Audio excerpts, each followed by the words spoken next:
Welcome to the True Man Podcast. This is an invitation of radical reconstruction of a man's masculine heart and soul in a place of safe community where we dare to ask questions deep seated inside a man and explore ways to help you become a better man, a better son, a better dad, and a better spouse.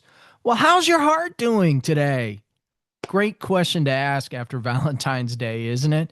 You know, the heart really is central to becoming a true man. So I'm glad you're taking the time to visit the True Man community here today and maybe learn a thing or two.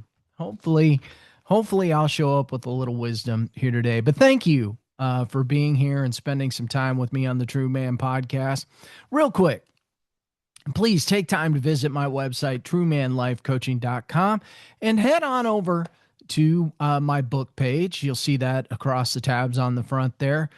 Head on over and grab that True Man, True Ways book. And it's really a culmination of things that I learned that have really helped me along my journey and path. And it really is a large part on things that I have learned from my mentors, the people, the wise people that I've been around, and spending time on this podcast, learning from each of you. Also, you will find the link to the True Man Inner Circle there, my True Man Inner Circle newsletter. Go ahead and sign up for that and stay up to date with all the latest happenings in the True Man community. So just wanted to touch on a few things there. And you can also, as always, you know, this link is available to send all of your friends.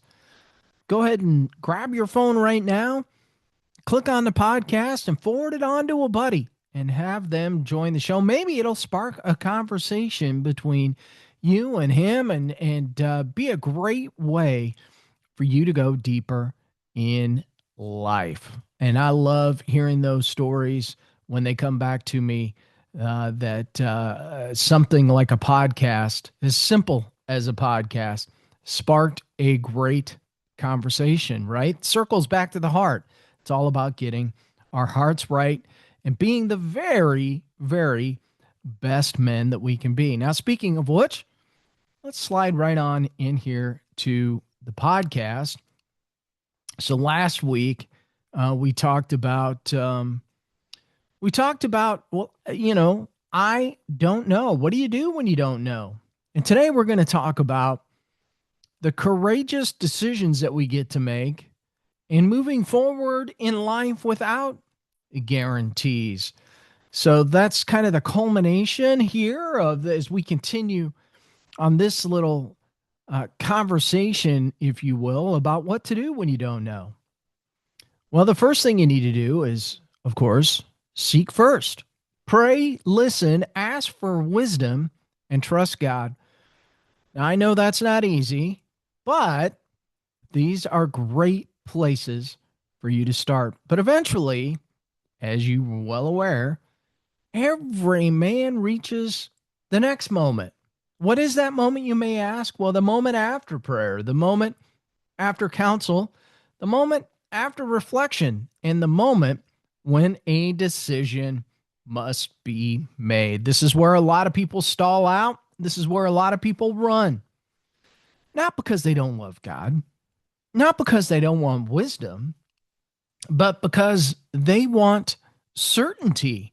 And everything we're talking about here doesn't provide that. And God rarely gives certainty. Now, what does he give? Direction. And then he asks you for courage. So let's talk more about that today. So there's a gap that every man must cross. That gap between wisdom and action, faith and obedience, direction and movement. Now, most men, they don't struggle with knowing what's right. They really struggle with doing it, right? We all know what's right, but the struggle is in the doing because action always involves risk, doesn't it? Things like this will pop into your head. What if I fail? What if I'm wrong? What if this doesn't work? What if I regret this? So what do? Well, we wait. Just wait. Not waiting on God, waiting on guarantees, right? But oftentimes those guarantees never come. Now, Hebrews chapter 11, verse 8 says this: By faith, Abraham, when called to go, obeyed and went, even though he did not know where he was going. Boy, does that sound familiar in my life right now. But, friends, that's faith. Not knowing the destination, but still moving anyway. Imagine Abraham saying, God, I'll go once you show me the full map. He never would have left. Faith is not clarity. Faith is obedience without full visibility of what's truly going to happen. Now, a true man learns to move when God says move, even when the outcome is unknown. I like to say you need to be in action, be in a ready position to move. Now, we think waiting oftentimes creates safety. All right, newsflash. It doesn't. It just doesn't. Sometimes waiting is just fear wearing some kind of spiritual language. I'm praying about it. I'm waiting on God. I'm seeking clarity. But deep down, we know, don't we?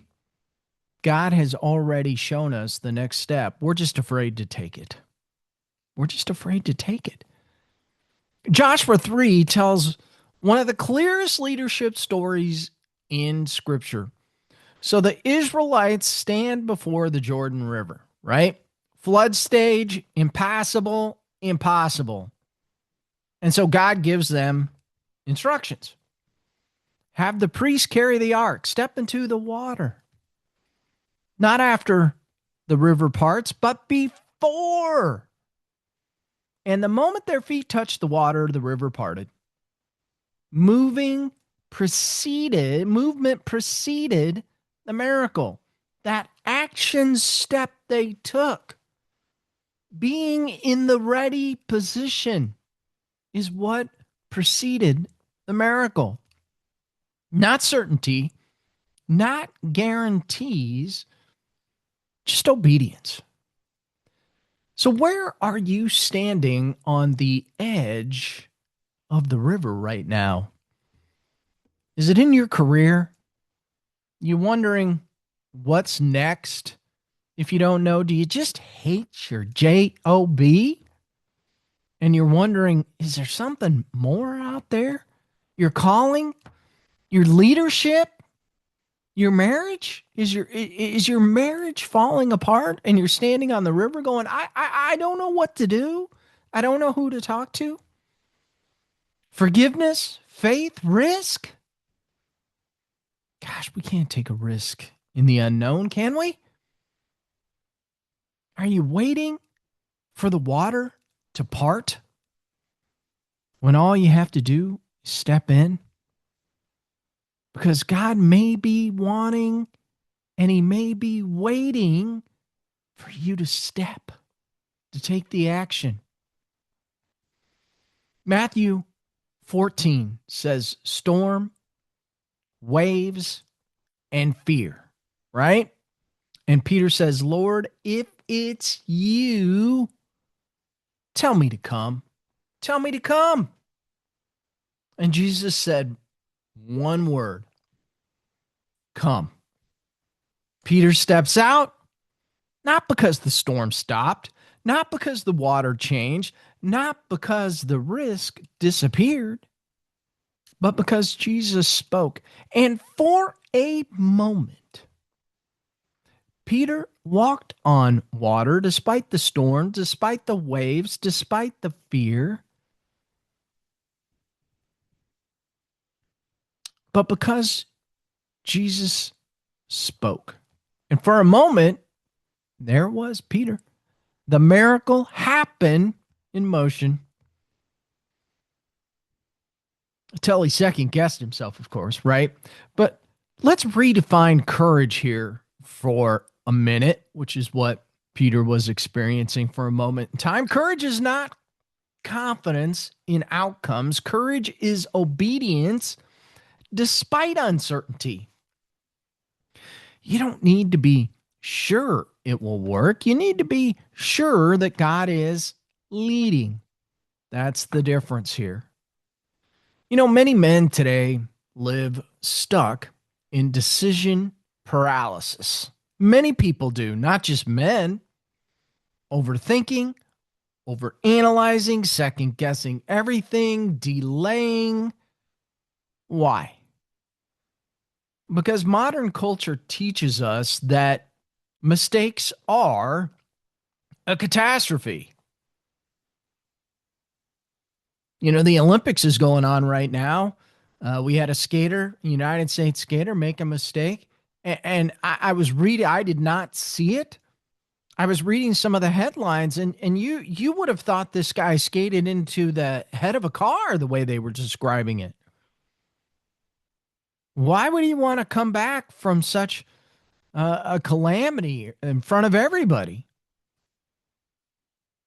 But you know, Scripture teaches us something different. God guides moving people, not frozen ones. We can overcome anything. In fact, our mistakes sometimes will make us better if we take time to understand them. Proverbs 16:9 says this: in the hearts, humans plan their course, but the Lord establishes their steps. Notice the word steps, movement, action, progress. God establishes steps, not intentions. You know, a true man does not wait for perfect conditions. I've learned this. Have you experienced this? Gosh, there's just so few times in life when the perfect conditions exist. So you got to move with wisdom, move with prayer, move with counsel, and move with faith. Because obedience matters more than certainty. A true man knows this.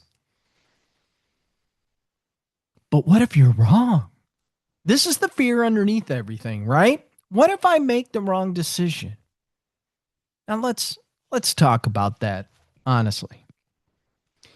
You know, God is bigger than your mistakes. He's bigger. He sees all.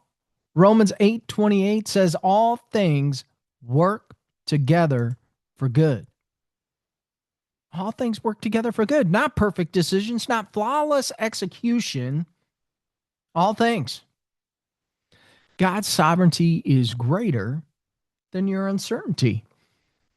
And that truth frees you to act. So the real risk is not making the wrong decision. The real risk is refusing to move when God calls. It's delayed obedience. Delayed obedience, is still disobedience. Now that's strong, but it is truth, isn't it? God rarely shows us the full plan. He shows us the next step. There it is again, the next step. Just like a lamp lighting a path, one step at a time. You don't need a 10-year plan. You need the next faithful step. And courage is really the biggest part of taking that. Wouldn't you agree? So let's slow down and ask some real questions here. What decisions have you been delaying? Where is fear disguised as wisdom? What step of obedience have you been avoiding? And if you trusted God fully, what would you do next? What is God already asking you to do? Now, none of these are easy questions, but they're honest ones, questions you can take and go look in the mirror. Because here's something powerful. you'll gain clarity, and clarity often comes after action, not before. So when Abraham left, clarity came. When Peter stepped out, clarity came. When the priest entered the water, clarity came. You see, God reveals more once we obey what we already know. And leadership is not knowing everything. Man, I've read a lot of leadership books. I've never read anywhere where I need to know everything. Leadership, though, is moving responsibility when you don't.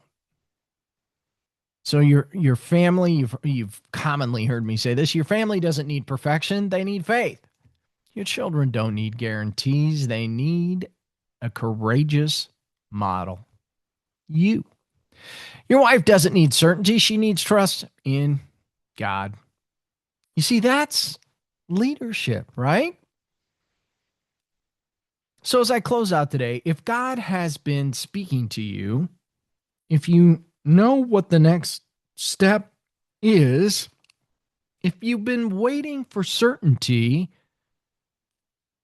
this is your moment to move, to be in action, not recklessly, not impulsively, not blindly, just faithfully.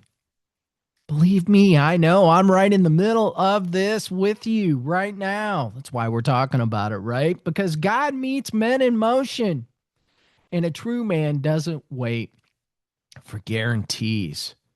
He walks with God into the unknown. Just like Moses taking people through the desert sometimes. Doesn't it feel like we're in the desert periodically? Well, I hope you enjoyed today's True Man podcast, really kind of working through a decision series here a little bit on making decisions and not knowing. And how do we move courageously when these things appear and show up in a season of life? This is all about being prepared, all about being prepared for the next if and when something happens in your life. We're always going into or out of or just coming through something. And the whole idea of becoming a true man in life is to help prepare you to move through it a little easier. Well, we want you to move through life more successfully, and really that's what being a true man is all about. Well, again, I hope you enjoyed this True Man podcast. If you did, please leave me a great review on your favorite podcast channel.